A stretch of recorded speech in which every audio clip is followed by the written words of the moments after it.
Yo, what's up mga kateki? Yan, welcome back again sa ating channel. So, today's video ay mag-unboxing tayo ulit ng no video, no return policy ng Lazada and Shopee. So, itong i-unbox natin is memory para sa CCTV. Yan, yung B380 na smart TV. Tapos itong CCTV mismo na pang outdoor. Yan, smart CCTV to guys. So, open na natin. Hindi natin patagalin.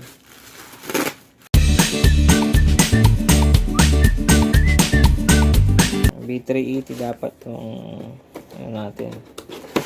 Makaiba yung binigay. Ibabalik natin. Yan, meron siyang free sticker na warning. Yan. So yun. B380 manual. Yung kanyang logo guys, B380. Tapos yung kanyang power adapter. At yung kanyang CCTV.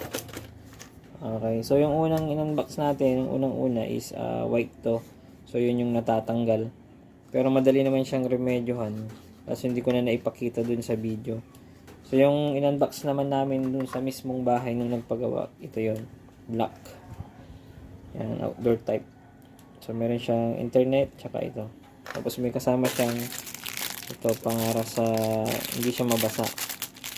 Siyempre, gagamitan pa rin natin siya ng waterproof na junction box. Ready ko na yun mamaya. Tapos ang kasama pa niya ito. Tapos ito. Naman sa loob. Para sa CCTV daw ito. Design para sa CCTV. So ito ay 64 gig. Yan. So karton yung pinadala. Joke lang. Binalot syempre. So, itong order ko is dalawa. Ito try lang natin kasi yung ibang memory nga, ang issue ay hindi nagre-record. Dahil nga may sira yung memory. Okay. So, yan. Dalawang 64 gig. Yan. Makikita nyo guys. Naka B380. Okay. SD, HC, o UHS iCard. Yan. So, may kasama siyang ganito and ito. 64 gig. Okay. Pang CCTV talaga ito. So, compatible yan. So, itong isa ilalagay ko sa aking CCTV din dito.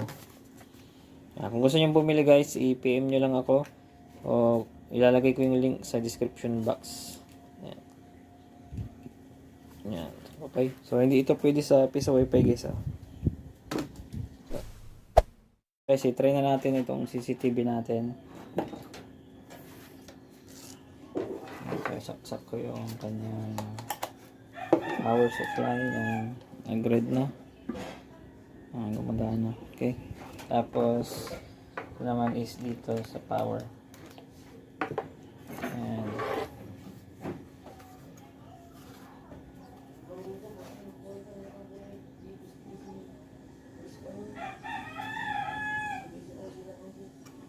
so, camera is starting. Please wait.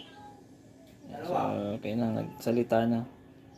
So, meron pa yung tinatawag na ano yan yung calibration niya. Okay, kung maaari ito yung wall natin. Yan, nakakabit. Please scan the QR code on the camera and wait for the connection.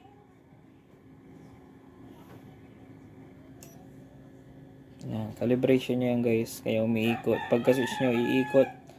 Nagalaw mag-isa. Calibration ng kanyang dynamo. Yan. So, yung kung hawak nyo to guys, mawala na yung vibration. Yan. So, pwede nyo ipatong din na ganyan guys. Tapos magka-calibrate mag-isa yan. So, nakikita nyo dito, ito yung kanyang internet. So, wala pa internet. So, ito, i-connect ko na lang to dito sa cellphone ko muna. Para, pagdating ko dun sa site is, mabilis ko na siyang gawin. Tapos, ibigay ko na lang yung account nung magpapa-install na CCTV. So, ito yung CCTV guys na kahit saan ka, pwede mong mag-view.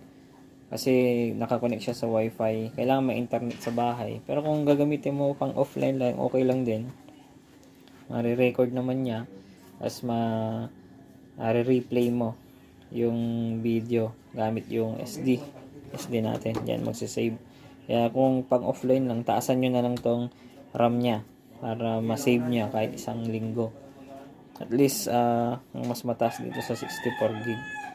Tapos kung wifi naman na-connect kahit saan ka, nasa opisina ka, nasa labas, basta yung cellphone mo may internet, ma-open mo yung CCTV natin.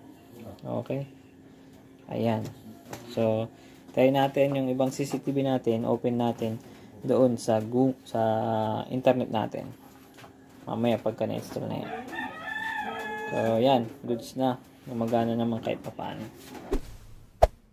So, ikabit na natin tong CCTV, yung memory.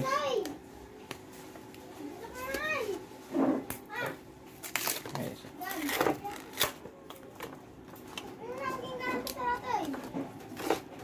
Tapos dito natin ilalagay yung sinabi ko sa inyo dito.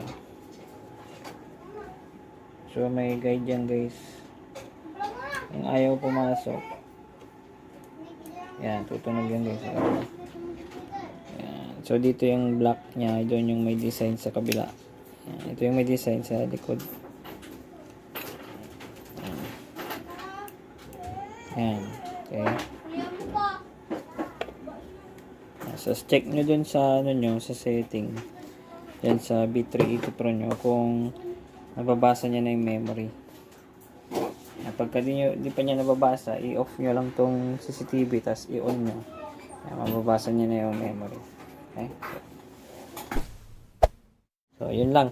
Hanggang dito na lang guys, yung ating video.